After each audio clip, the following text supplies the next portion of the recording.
Gaza city দখলের আনুষ্ঠানিক কার্যক্রম শুরু করেছে ইসরায়েল। বিভিন্ন স্থানে হামলায় একদিনে প্রাণ গেছে আরও ৮১ ফিলিস্তিনির। এছাড়া মানবিক সহায়তা নিতে গিয়ে প্রাণ হারিয়েছেন আরও ৩০ জন। আর অনাহার ও অপুষ্টিতে মারা গেছে আরও ৩ শিশু। এ নিয়ে খাদ্য সংকটে মৃত্যুর সংখ্যা দাঁড়ালো ২৬৯ জনে, যাদের ১১২ জনই শিশু। এদিকে গাজা সিটি দখল অভিযানের নিন্দা জানিয়েছে ফ্রান্স সহ আন্তর্জাতিক মহল। আরও জানাচ্ছেন ইমরুল হাসান। অবরুদ্ধ ফিলিস্তিনের গাজা সিটি দখলের লক্ষ্যে ইসরায়েলি সেনাবাহিনী বুধবার থেকে প্রাথমিক অভিযান শুরু করেছে বলে জানিয়েছে তেল আবিব। ইতিমধ্যেই নগরের উপকণ্ঠে তাদের অবস্থান শক্ত হয়েছে বলে দাবি করেছে সেনা কর্তৃপক্ষ। ইসরায়েলের প্রতিরক্ষা মন্ত্রী ইসরায়েল কার্যের অনুমোদনের পর এই অভিযানকে নিরাপত্তা মন্ত্রিসভায় অনুমোদনের জন্য উপস্থাপন করা হবে। প্রথম পর্যায়ে প্রায় ৬০,০০০ রিজার্ভ সেনাকে ডাকা হয়েছে বলে জানিয়েছে আন্তর্জাতিক গণমাধ্যমগুলো। গেল ২২ মাসের যুদ্ধে বিধ্বস্ত গাজা নগরী হামাসের অন্যতম ঘাঁটি বলে দাবি করেছেন ইসরায়েলি সেনা মুখপাত্র ব্রিগেডিয়ার জেনারেল এফি ডেফরিন। মূলত হামাসের সন্ত্রাসী অবকাঠামো ধ্বংস করা এবং জনগণের উপর তাদের নির্ভরশীলতা ছিন্ন করতেই এই অভিযান বলে জানান তিনি।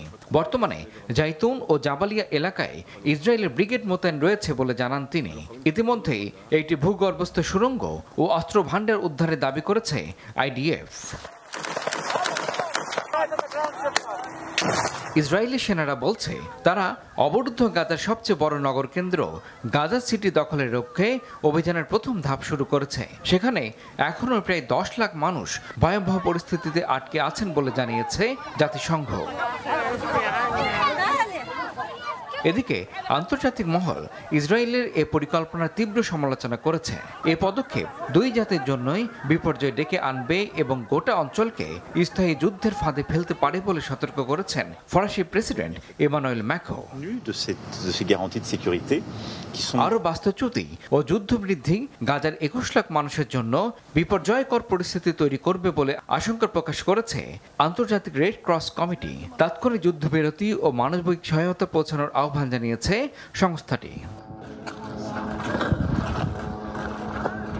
এদিকে অর্ধেক জিম্মি মুক্তির বিষয় অন্তর্ভুক্ত রেখে ৬০ দিনের নতুন যুদ্ধবিরতির প্রস্তাব দিয়েছে মধ্যস্থতাকারী কাতার ও মিশর। হামাস এ প্রস্তাবে সম্মতি দিলেও ইসরায়েল এখনও আনুষ্ঠানিকভাবে সাড়া দেয়নি।